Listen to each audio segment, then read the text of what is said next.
আসসালামু আলাইকুম, স্বাগতম সবাইকে। কুকিং হাউজের আজকের আয়োজনে নিয়ে এসেছি মাংসের ভীষণ মজাদার একটি রেসিপি। আজকে রান্না করব মহিষের মাংস। আর এই মহিষের মাংসটা আলু দিয়ে ঝোল রান্না করব। আলু দিয়ে মহিষের মাংসের ঝোলটা খেতে খুবই টেস্টি হয়।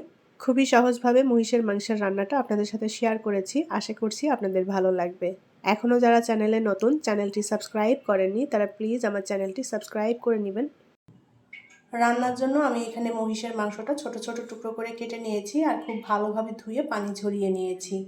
আর এখানে রান্নার জন্য আমি নিয়েছি 700 গ্রাম মহিষের মাংস। মহিষের মাংস আর গরুর মাংস রান্নার ক্ষেত্রে তেমন কোনো পার্থক্য নেই, একইভাবে রান্না করে নেওয়া যায়। মাংসটা হাতে মেখেই রান্না করব, চাইলে এটা কষিয়েও রান্না করা যায়। আমি প্যানে মাংস নিয়ে নিলাম।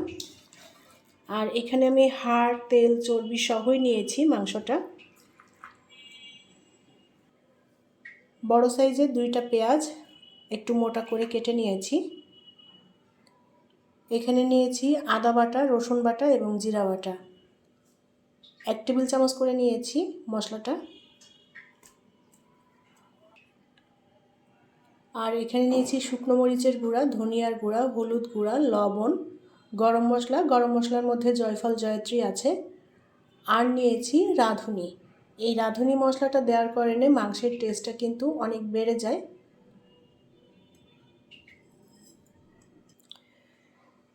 এখানে নিয়েছি শুকনো মরিচ। আমি শুকনো মরিচটা মাছ থেকে একটু ভেঙে নিয়েছি। আর নিয়েছি এলাচ, লবঙ্গ, আস্ত জিরা, দারুচিনি এবং তেজপাতা। এখন দিয়ে দেব রান্নার তেল।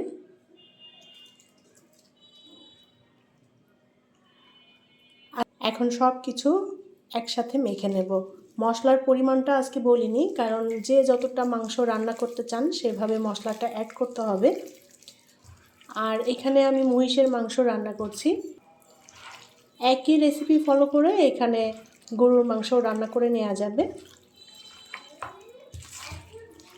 সুন্দর করে মেখে নিতে হবে। মাংস মশলার সাথে যত ভালো করে মাখানো হবে মাংসের টেস্ট বাড়বে, খেতেও ভালো লাগবে। মশলার সাথে মাংস সুন্দর করে মেখে নিয়েছি।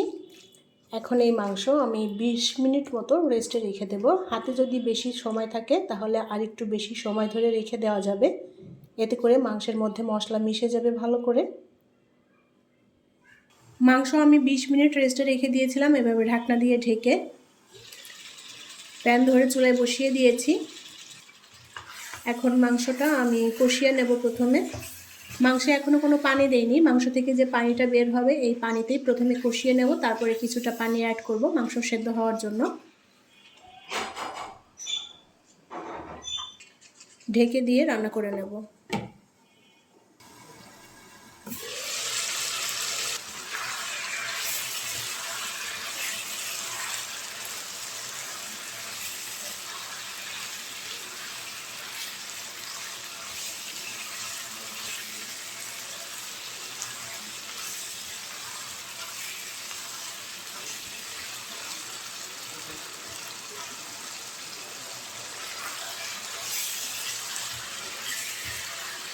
মাংসটা আমি বেশ খানিকটা সময় নিয়ে কষিয়ে নিয়েছি। এখন পানি দিয়ে দেব পরিমাণ মতো করে মাংস সেদ্ধ হওয়ার জন্য। ঢেকে দিয়ে রান্না করে নেব। মাংসটা আমি 20 মিনিট মতো রান্না করে নিয়েছি। এর মাঝে একবার নেড়ে দিয়েছিলাম। চুলার আঁচ অল্প রেখে এভাবে ঢেকে দিয়ে রান্না করে নিলে মাংসটা সুন্দর মতো সেদ্ধ হয়ে যাবে। এখন যে পানিটা আছে এই পানিটা আমি টানিয়ে মাংসটাকে সুন্দর করে কষিয়ে নেব। মাংস যত ভালো করে কষানো হবে মাংসের টেস্ট বাড়বে।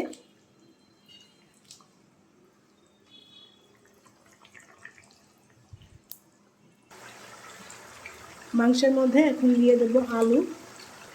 আলুগুলো আমি এরকম ছোট টুকরো করে কেটে নিয়েছি। আলু বাদেও রান্না করে নেওয়া যাবে। আলুটাও এখন কষিয়ে নেব মাংসের সাথে।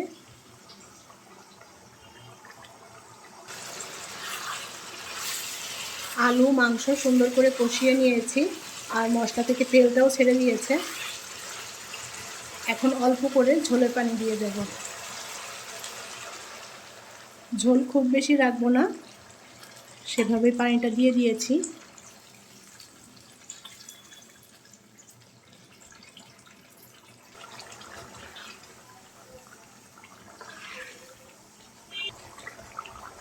ভাজা জিরা এবং গরম মশলার গুঁড়া দিয়ে দেবো অল্প একটু। মশলাটা সুন্দর করে মিলিয়ে নেব। মাংস রান্না হয়ে গিয়েছে, আর ঝোলটাও আমি টানিয়ে নিয়েছি যতটুকু রাখতে চাই। চুলার আঁচ আমি একেবারে অল্প করে দিয়েছি। এবার ঢেকে দিয়ে কিছুক্ষণ চুলার উপর এভাবে বসিয়ে রাখবো, তারপরে মাংসটা নামিয়ে নেব। মাংস আমি 10 মিনিট অল্প আঁচে চুলার উপর বসিয়ে রেখেছিলাম। চুলার সুইচটা অফ করে দিয়েছি।